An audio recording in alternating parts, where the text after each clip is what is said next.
White flag raised, there are. 2 miles to go, the Care at Home Services Mare's Maiden Hurdle.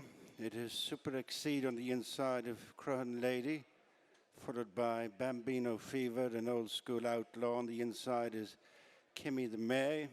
They're followed on the approach to the straight by I'll Raise a Glass as Super Exceed builds up an early advantage of 4 lengths over Crohan Lady in second. Third is just Bambino Fever from Old School Outlaw and then Dancing Dame. I'll Raise at Last. The grey is Kimmy de May, followed by Early Bird.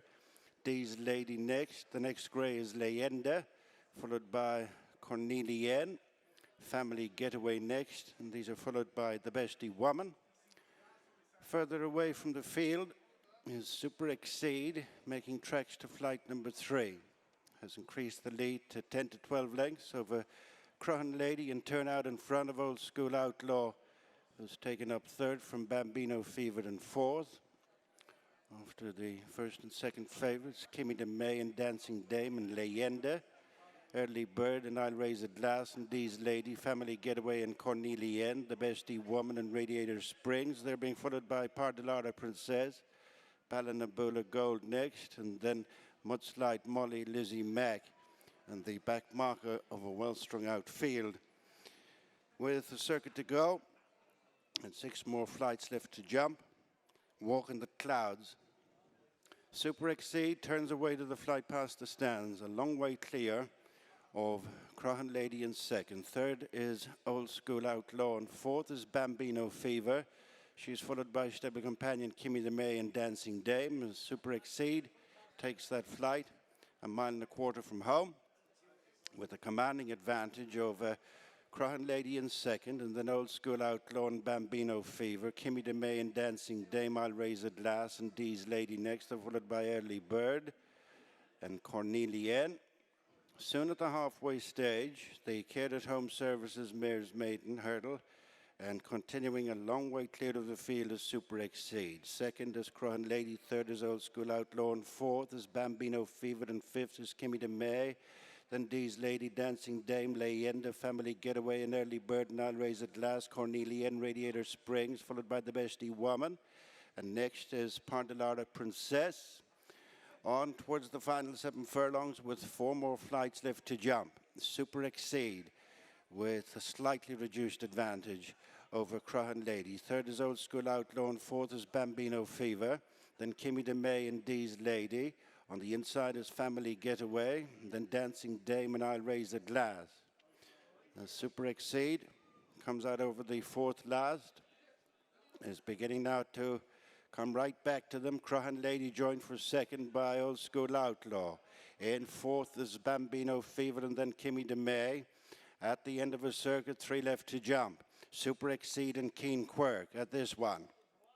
And they hit it hard. Old School Outlaw and Jack Kennedy come up now to lead, followed by Bambino Fever and Paul Townend as they run round the home turn.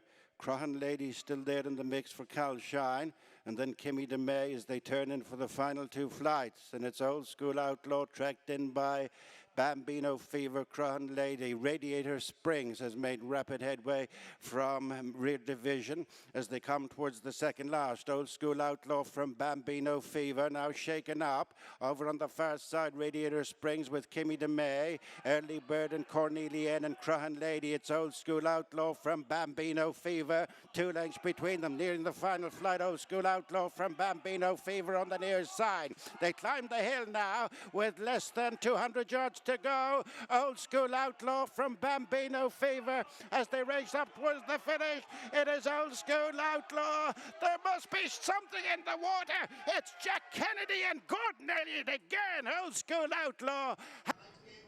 Been another huge day for Gordon Elliott. He's just completed the treble. Gordon with the highlight, Old School Outlaw taking down Bambino Fever. I mean, you said it in the past, you can't run away from one horse. You took her on and you've hit the jackpot. How are you feeling after that? I'm absolutely thrilled, Gary. Like, to be honest, as you say, like, you should never be afraid of one. You know, if you're afraid of one every day, you never run. And Ireland, you have to run. You can't duck and dive. There's no hiding place in Ireland. But thought it was a good performance. Albeit, look, we'd fitness on our side. We had a run, but Jack said she wasn't for passing. Said she's very gutsy. he said he was probably in front too soon, and she was idle down in a good look at the second last. But in fairness to her, she put her head down, she dropped and she galloped, and I actually think she'd be better over a bit further as well, to be honest. Jack seemed to intimate that as well. I mean, this mare had some very smart form for her previous connections. How excited were you when you got hold of her, first of all? We were delighted. In fairness to Aubrey McMahon, we had an interest in the mare at the sales, and she actually, Harry Swan had rode her, so we'd known about her, and she actually jumped the road in Aintree, so you put a line to her run. And in fairness, the owner took her out of the sale that night because he knew it wasn't her proper form, and we ended up buying her private then. And it's great for Fran Mangan, his wife. He's got the Midas touch, Fran, doesn't he? He is, Fran, in fairness to him, but he's gutsy. Do you know, he doesn't duck away. He said we'll take on Bambino Fever today. He puts his money down. Do you know, great. His wife Juliana and his daughter Amy are here, so he got a good kick out of that, and it's local. And in fairness to him, he's a big supporter of Cullen Trask, so absolutely delighted. Yeah. She jumped really well too, I thought. Did that aspect of it really please you? Yeah, we knew she was jumping well at home. For what she jumped, like, she jumped around the field, she jumped well.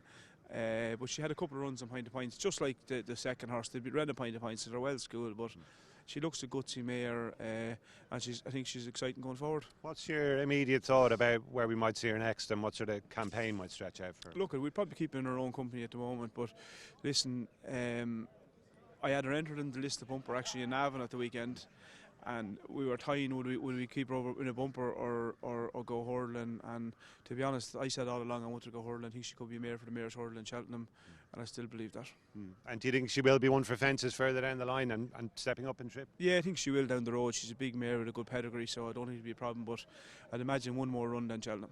Yeah, it's been a super day today. We spoke about the bumper earlier on. Have you got many left to run between now and Christmas? Quite enough, I suppose, Thurles on Saturday. Yeah. I think we entered 7 or 8 this morning, 1 or 2 chances, but looking forward to a nice easy weekend now, chill out, and then we were doing all the entries for the last couple of days, so, and tomorrow we'll be at it again. So great time of year, isn't it? Yeah, it's great looking, and the horse is in great form, great for all the staff and all the owners. Everyone's in great form, great spirits going into it.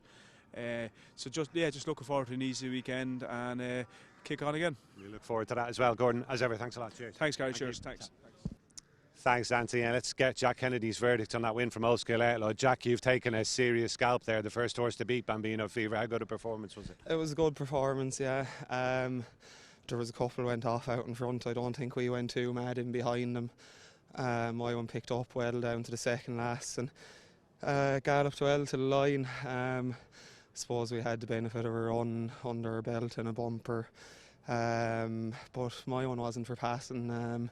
She was good and tough, yeah. Gordon, talking to him earlier, sounded as though he felt your horse had really sharpened up for Navan. Was that your view on it? Yeah, definitely. The way she picked up there, up the straight. Yeah, she has sharpened up. So yeah, it's great. I thought she jumped really well too. I mean, what do you see her as going forward? She's clearly proper grade of material. Could she go all the way?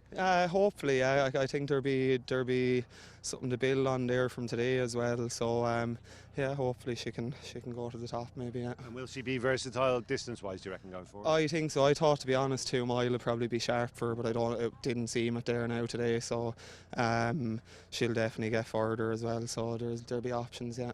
Another super day. I'm sure you're very much looking forward to Christmas now, the way things are going. Yeah, look, it's just hopefully the horses get there in the form they've been in the last few weeks.